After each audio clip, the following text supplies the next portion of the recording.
A Igreja Católica é muito mais abrigo de pedófilos do que os museus, né? Então a gente tem que sempre lembrar disso. Recentemente em Roma, eu fui ao Museu do Vaticano, há obras estarrecedoras. Imagine se um artista, né, plástico resolvesse fazer um quadro colocando o nobre relator na figura do menino lobo Mowgli, de uma maneira depreciativa, mal cheiroso. Será que ele ia gostar? Será que ele entraria na justiça para preservar a sua intimidade, a sua vida privada? Ou ele asseguraria que isso é arte, que isso é liberdade de expressão e qualquer artista plástico pode fazer qualquer quadro sobre qualquer deputado? E as igrejas, muitas igrejas neopentecostais vêm servindo de lavanderia para o dinheiro da corrupção. Eduardo Cunha, que foi presidente dessa casa, se encontra na prisão, foi condenado, foi preso e perdeu seu mandato por lavagem de dinheiro em igrejas evangélicas. Usava o nome de razões sociais e domínios públicos de igrejas, né? Usava o nome de Jesus, Jesus.com. Há, por exemplo, hoje, narcotraficantes convertidos agindo em consonância com pastores, expulsando pessoas de religiões de matriz africana de comunidades do Rio de Janeiro, por exemplo, né? Mas a Igreja Católica vem servindo de abrigo de pedófilos. Hollywood fez recentemente um filme chamado Spotlight, uma história real sobre uma rede de pedofilia da Igreja Católica, conduzida por bispos e padres, de modo que a Igreja Católica se tornou um abrigo de pedófilos muito preocupados em proteger os pedófilos e pouco preocupado em proteger as vítimas. A Igreja Católica é muito mais abrigo de pedófilos do que os museus, né? Então a gente tem que sempre lembrar disso. Recentemente em Roma, eu fui ao Museu do Vaticano, há obras estarrecedoras, se a gente for pensar nas obras e interpretá-las do ponto de vista dos ignorantes que foram para a porta do Santander fechar a exposição Quia Museu. Há obras estarrecedoras, não só porque representam a nudez, o nu, e há muito nu nas obras do Vaticano, inclusive na famosa Capela Sistina, pintada por Michelangelo, há vários nus lá, e eu vi durante a exposição, durante a visita, várias crianças levadas por seus pais olhando aquelas obras de arte sacra e beleza. Além dessas obras, né, dessa nudez, há representações estarrecedoras do martírio de santos, né, e mártires, me perdoe aí a redundância, martírio, mártires, mas que representa degolas, pessoas estripadas, pessoas crucificadas, pessoas degoladas, ou seja, uma violência obscena praticada pela humanidade, representada pelas artes. E o papel das artes sempre foi esse: representar os nossos claros e escuros, fazer a gente refletir sobre o escuro que há em nós. Esse é o papel das artes, né?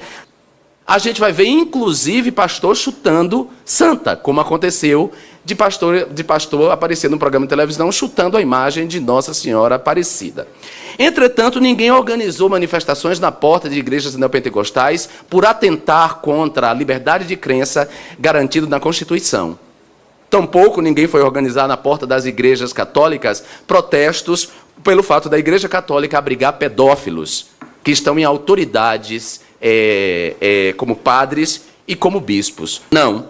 Os judeus, o povo judeu não acredita que Jesus é o Filho de Deus, é o Messias. E por isso mesmo os judeus foram demonizados e perseguidos ao longo da história, né? Aliás, a Igreja Católica também pediu desculpas à comunidade judaica por ter colaborado com o antissemitismo que afeta a comunidade judaica. Esse antissemitismo é terrível, que perdura até hoje nos grupos neonazistas.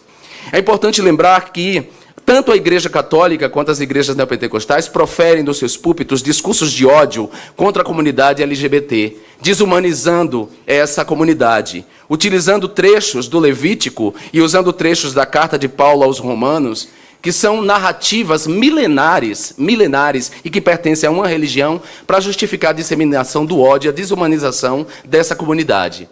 Eu, sinceramente, não vejo beleza nenhuma na pedofilia praticada por padres e bispos. Não vejo beleza nenhuma no fato da Igreja Católica proteger pedófilos e um pouco se preocupar com as vítimas, a ponto das vítimas criarem hoje uma rede mundial de denúncia. Não há beleza nenhuma nisso. Para mim, há beleza no quadro de Adriana Varejão. E para mim não há beleza nenhuma no martírio de Santa Teresinha, no quadro que representa o martírio de Santa Teresinha, que os seios dela são cortados e extirpados ali na representação. Então, me parece que é muito mais uma cortina de fumaça para esconder os crimes de um governo corrupto, para chamar a atenção da população para algo que não é relevante, enquanto os direitos trabalhistas são afetados, enquanto o trabalho análogo à escravidão, há uma tentativa de legalização do trabalho análogo à escravidão. E, aliás, eu acho curioso que as criancinhas, essas pessoas que estavam contra o Cunha Museu, estejam preocupadas demais com as criancinhas naquele momento, mas fechem os vidros dos seus carros para para as centenas de milhares de crianças nesse país que estão vendendo nas ruas na infância abandonada. Pronto. Obrigado. Queria, inicialmente, esperava que o relator o fizesse em relação ao parecer dele do projeto, mas a elucubração mental passou pela reforma trabalhista, pelo Fora Temer e considerações de outros deputados. É um direito meu como parlamentar. Eu estou com a palavra. Senhor deputado, somente para garantir aí a palavra, depois o senhor pode fazer a tréplica. Ok, mas o senhor pode fazer a tréplica sem nenhum problema, apenas garantir a palavra ao expositor. Obrigado. Não faço parte das denominações religiosas que o relator se referiu, nem sou advogado, pessoas que estão respondendo aos processos. E, na condição de católico, também não falo em nome da Igreja Católica. Mas, para uma questão de honestidade e até de expressar, quando falo em relação ao Vaticano, à Capela Sistina, e lá eu já estive também, então, quando você vê imagens lá de sacrifícios, está se reportando a passagens bíblicas, como Mateus 2,16, que fala do rei Herodes, que manda matar as crianças até 2 anos, tanto no ventre da sua mãe. Bem semelhante aos Herodes que temos atualmente no Supremo, que vão julgar a ação impetrada pelo PSOL para o aborto livre até 12 semanas. Quando vê lá cenas de nudez na Capela Sistina, ali tem todo um contexto de beleza da humanidade e do trabalho do Criador. É o que nós chamamos na doutrina católica de nuditas naturais, ou seja, representa o estado natural da humanidade, ou seja, do Éden, do paraíso. Nós temos lá nuditas temporais, que representa a pobreza, a confiança da humanidade em Deus por tudo daquilo que recebemos. Nós temos lá, do outro lado, a nuditas virtuais, que representa a pureza e inocência, e você vê lá Madalena arrependida, só com seus cabelos, desnuda. E você vê lá também a nuditas criminais, que representa o horror das paixões e da vaidade. Então, a representação da nudez católica na arte é clara, muito diferente desta nudez aqui dos museus, em que aparece sexo com cachorro, em que aparece apologia à pedofilia. No quadro aqui, tinha um homem na cama sobre uma criança no quadro infantil. Em relação à questão da matéria tributária, da imunidade, é só apresentar uma proposta de emenda à Constituição para retirar a imunidade tributária das igrejas. De tal maneira que esse respeito à intimidade, à vida privada das pessoas, a imagem deve ser respeitada no ordenamento jurídico. Nós tivemos um caso aqui de um deputado que, numa frase infeliz, falou: estupra, mas não mata. E aí um famoso cartunista fez lá um desenho publicado num jornal em que aparece uma pessoa, violentando esse deputado. E ele entrou com a ação na justiça e ganhou, independente da frase que ele tenha falado, porque a Constituição prevê a intimidade, a vida privada das pessoas. E lembrando que também ninguém é obrigado a ser católico, mas aqueles que o são devem seguir as regras. Aqueles que não são católicos não sei porque se incomodam tanto conosco. De tal maneira que, dentro dessa perspectiva, há projetos aqui na Comissão de Direitos Humanos, que vem do Senado, do senador Paulo Paim, que fala da discriminação. E é curioso que lá, esses mesmos parlamentares têm uma posição diferente daqui. Imagine que um artista, então, resolvesse fazer um quadro em que se falasse, por exemplo, de um repúdio à prática do bissexualismo. Será que essas pessoas teriam essa mesma veemência para que não pudesse censurar o quadro? Ou, neste caso, seria homofobia, lesbofobia, etc. De tal sorte que muitas vezes são 2 pesos e 2 medidas. E eu não falo na condição de católico, eu falo na condição de cidadão, de contribuinte, porque a maioria dessas obras, dessas peças, são patrocinadas com dinheiro público. E, muitas vezes, repito, com gosto grotesco, duvidoso e subjetivo. E eu respeito, se não existisse o mau gosto, ninguém plantava jiló. Agora, o que não pode ser aceito é que essas obras ultrajem o sentimento católico. Vilipendie, como, por exemplo, uma peça teatral em que a pessoa pega uma Bíblia, tira uma folha da Bíblia, enrola um baseado de maconha e fala: hoje eu vou fumar do Gênesis ao Apocalipse, incluindo até mesmo, né, um ilícito penal. Então, é essa a nossa fala, e se atendo especificamente ao parecer, né, é um parecer, né, tira excludente, deveria ser, portanto, rejeitado por essa casa. Essa palavra para a tréplica do deputado João Willis. Muito obrigado, senhor presidente. O advogado Paulo não fala como advogado, fala como proselitista.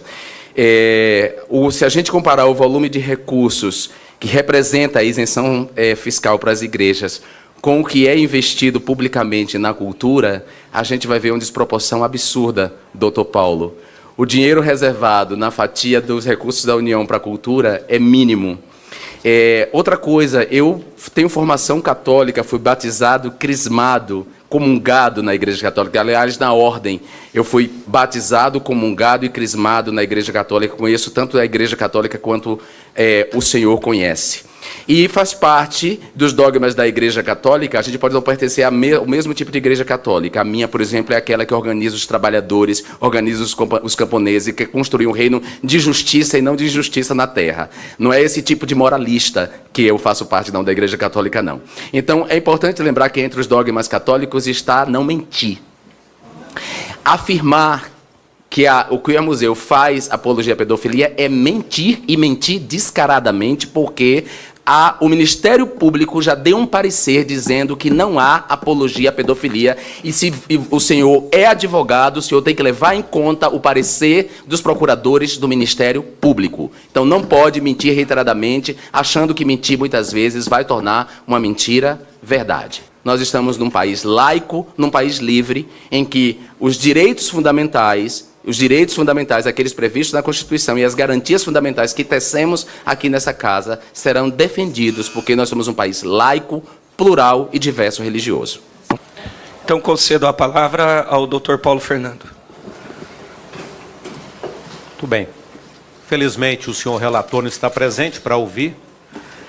Dizer que eles só interpretam o Ministério Público da maneira que melhor lhe aprouver. Ou seja, quando eles falam de um parecer do Ministério Público em relação à exposição, então é o mesmo sentimento que quando a Procuradoria-Geral da República faz um parecer, faz uma denúncia, não é, em relação a Dilma, em relação a Lula.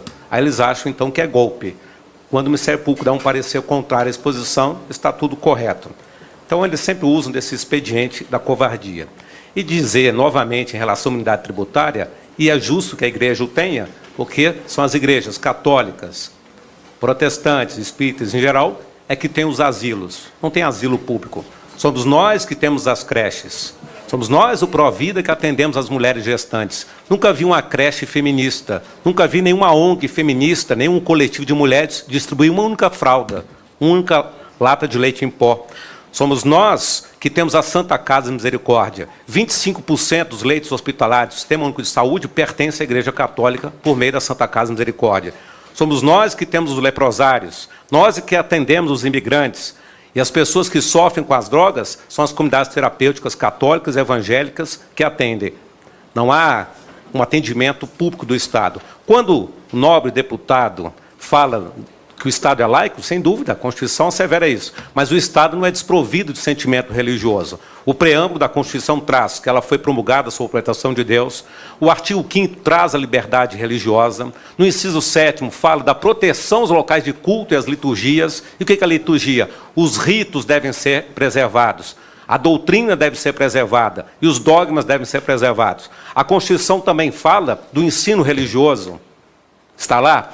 O Estado assegura a figura do capelão militar. Um padre, um sacerdote, um pastor, realiza um concurso público e vira capelão militar. E recebe o seu soldo de militar e é promovido e depois vai para a reserva. O Estado promove também o concurso público para o professor de ensino religioso e se aposenta como tal.